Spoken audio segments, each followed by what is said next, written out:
سرخط خبرهای مهم. ادامه جستجوی دو سرباز در دریای وخش. ترامپ گفت برای ملاقات با پوتین و زلنسکی омода است. و гароншавии нархи озуқа در تاجیکستان.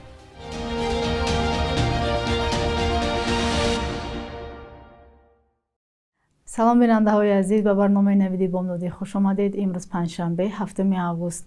آژانسی آمار تاجیکستان میگوید نرخ ازوقه از اول سال قریب 3% قیمت شده است.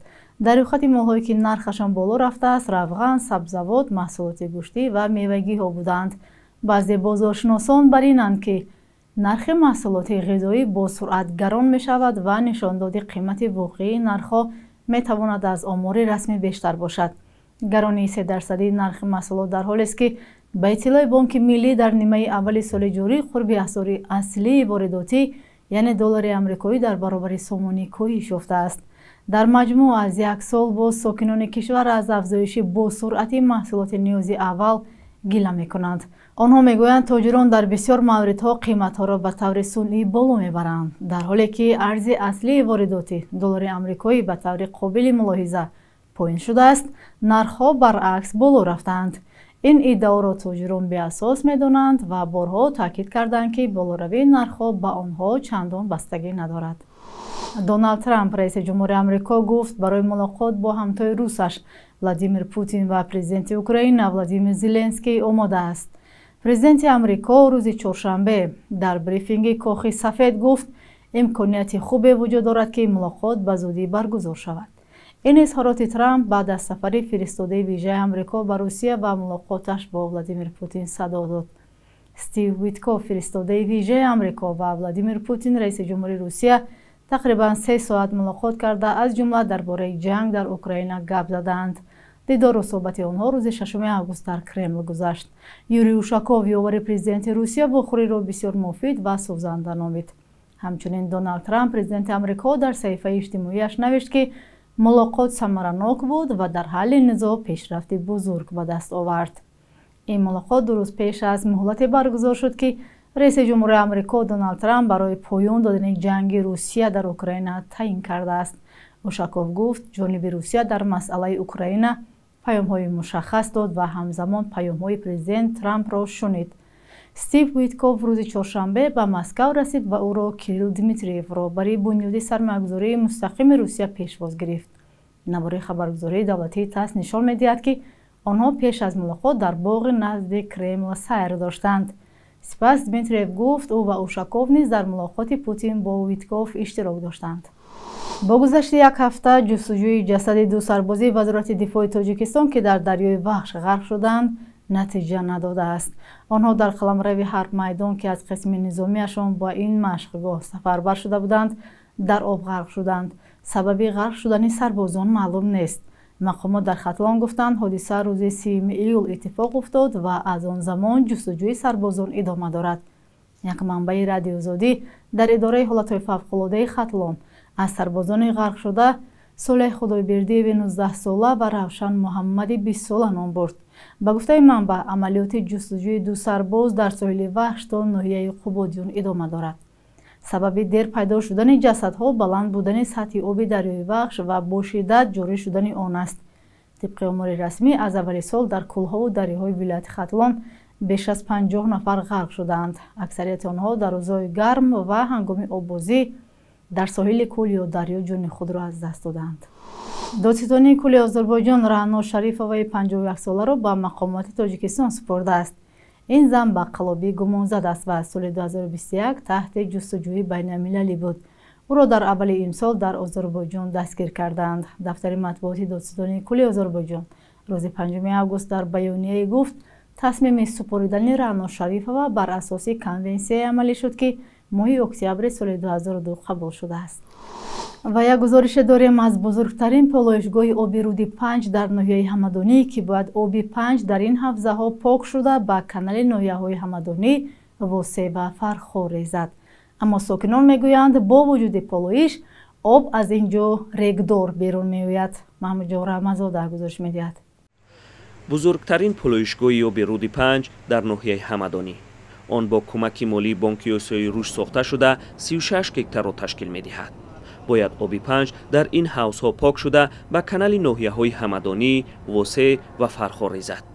аммо бо вуҷуди пӯлоиши об аз ин ҷо регдор берун меояд. раиси ҳамадонӣ мегӯяд поксозии оби панҷ дар ин ҷо хеле камтар аз меъёрҳои эълон шудааст.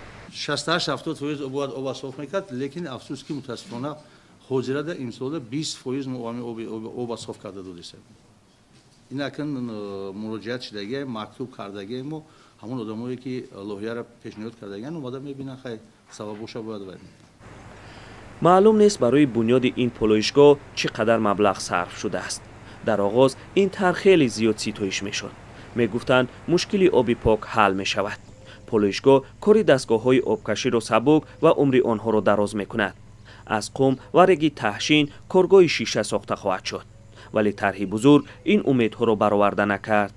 мақсади асосии лоиҳаи обтахшинкунӣ аз обоварҳо таҳшин кардани лоиқаҳое ки ба воситаи дарёи панҷ ба канали чӯбек ворид карда мешавад ва эми нигоҳ доштани чархҳои оббарории дастпойгоҳи обкашини ноҳияи восе ва фархор мебошад ки солҳои тӯлонӣ аз кор мебароварданд. инчунин заакашу забурҳо аз лоиқа тоза карда мешавад ки баъди ба истифода додани ин иншоот хароҷотҳо камтар мешавад ва чархҳои кориам солҳои тӯлонӣ кор мекунад.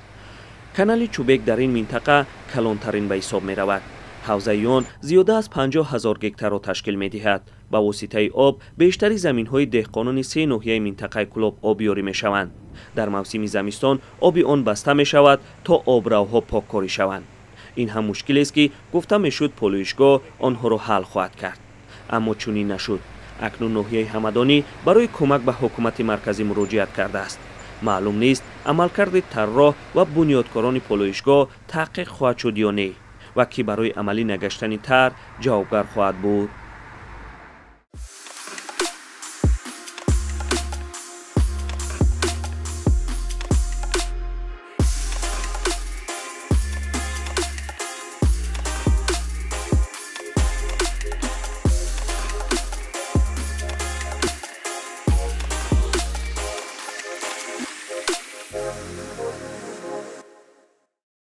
дар 6 моҳи аввали имсол ба иқтисоди Тоҷикистон тақрибан 145 миллион доллар сармояи мустақим ворид шудааст, ки дар муқоиса ба ҳамин давраи соли гузашта 17% камтар аст. султон раҳимзода раиси кумитаи сармоягузорӣ ва идораи амволи давлатӣ рӯзи 6 август дар ин бора дар нишасти хабарӣ иттилоъ дод. ӯ суръати поини интернет ва набудани хатсайрҳои зиёди ҳавоиро аз сабабҳои номбар кард, ки боис ба коҳиши воридоти сармоя шудаанд. вай гуфт Тоҷикистон дар муқоиса ба кишварҳои дигари минтақа дар хушкӣ аст ва ба баҳру бозорҳои ҷаҳонӣ роҳ надорад. дар гузашта сармоягузорон аз шароити кор дар Тоҷикистон аз ҷумла молиёт ё андоз ва тафтишҳои зиёду миёншикан шикоят карда буданд. шикоятҳои ба ин монанд аз забони сафирони пешини Иттиҳодияи Аврупо ва Русия дар душанбе низ садо дода буд. ба иттилоъи кумитаи давлатии сармоягузорӣ, бештари сармоягузории мустақим ба иқтисоди Тоҷикистон аз сӯи Чину, Бритониё, Русияу Қазоқистон ва Ҷопон сурат гирифтааст. бахши як рӯзи таърихро ҳамроҳ мебинем то аз муҳимтарин таҳаввулоти таърихӣ барои имрӯз бехабар намонем.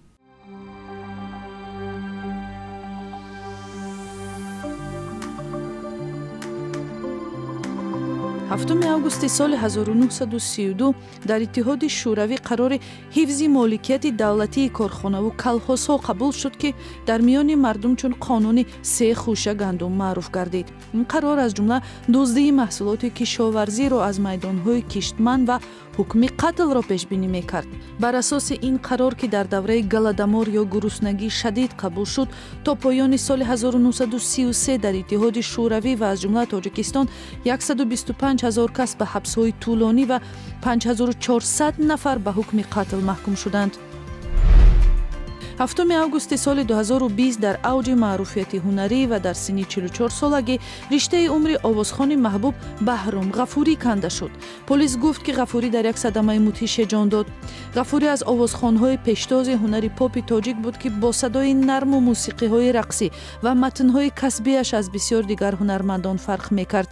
Парешон шуди Айдил, духтари ҳамсоя муҳоҷирбача аз маъруфтарин оҳангҳои иҷро кардаи Баҳром Ғафурӣ мебошад. 7 августи соли 1947 зодрӯзи ҳунарпешии мардумии Тоҷикистон Раҷабгул Қосимов аст ки бештар симои як зани мубориз ва бо ҷасорати тоҷикро дар саҳна иҷро кардааст. Дар даҳҳо намоишномаҳои саҳнавию телевизионӣ бозӣ карда ба виҷа спектаклҳои найрангҳои Майсарабону, Зангирии Чаққабой ва дугонаҳо ба театр мераванд хотирмон гаштанд.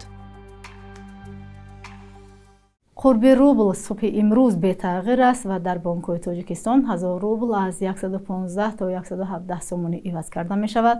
100 евро ба 1108 сомонӣ баробар буда, 100 доллар дар бонкҳои тиҷорӣ то 920 сомонӣ иваз карда мешавад. бонки миллии қурби асъори хориҷиро барои имрӯз чунин таъин кардааст.